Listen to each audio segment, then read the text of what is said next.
Al-Fatih TV. Bismillahirrahmanirrahim. Assalamualaikum warahmatullahi wabarakatuh.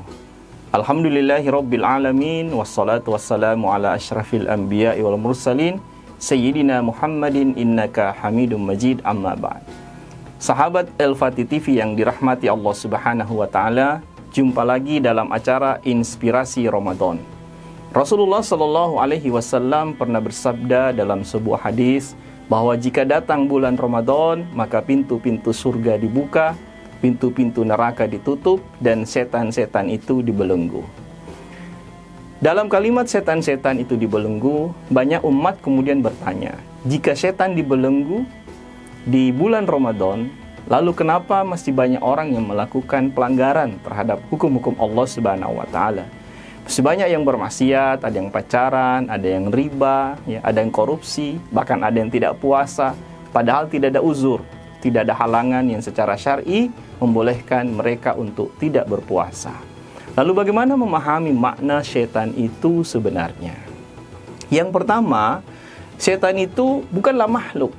Ya, setan itu adalah sifat jauh dari Allah Subhanahu wa Ta'ala. Sehingga sifat itu yang harus dikekang.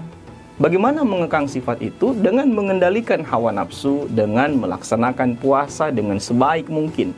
Karena tidak semua orang yang menjalankan puasa itu kemudian mendapatkan pahala. Dan tidak semua orang yang berpuasa terangkat derajatnya menjadi orang-orang yang bertakwa.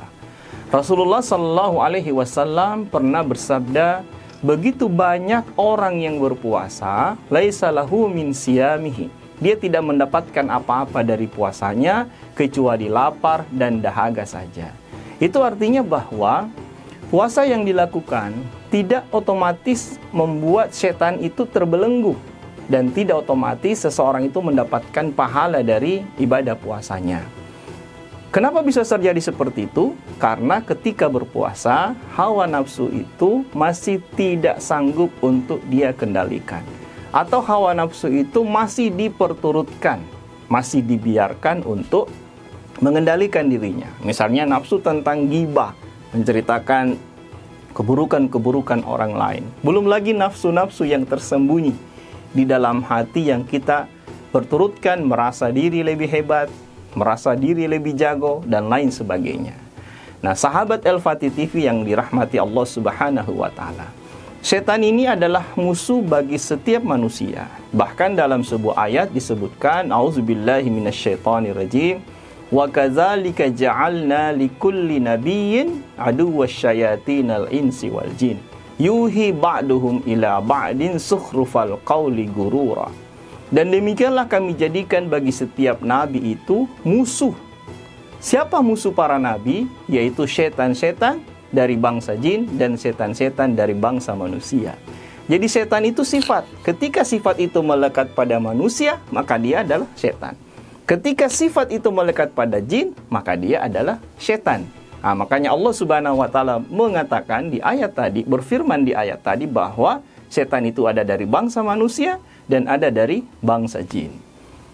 Seseorang pernah bertanya kepada Rasul, "Ya Rasulullah, setan dari bangsa manakah yang paling berbahaya?" Rasul mengatakan, setan dari bangsa manusia. Kenapa setan dari bangsa manusia lebih berbahaya? Kalau setan dari bangsa jin, dia bisik-bisik dalam hati kita, kita mengucapkan A'udzubillahi minasyaitonirrajim, maka insya Allah Allah akan melindungi kita, akan membentengi hati kita dari bisikan-bisikan setan.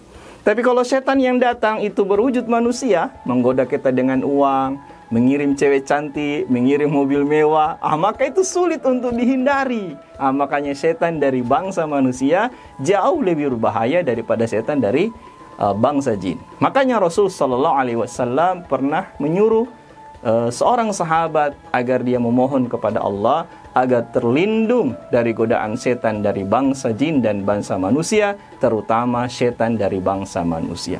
Mudah-mudahan di bulan Ramadan ini Allah Subhanahu wa Ta'ala menguatkan iman kita, menguatkan hati kita, sehingga setan-setan yang berbisik-bisik di dalam hati kita dan setan-setan yang datang untuk menggoda kita dengan berbagai macam rayuan bisa kita hindari, sehingga Allah Subhanahu wa Ta'ala betul-betul memposisikan kita sebagai musuh-musuh setan yang bisa kita kalahkan.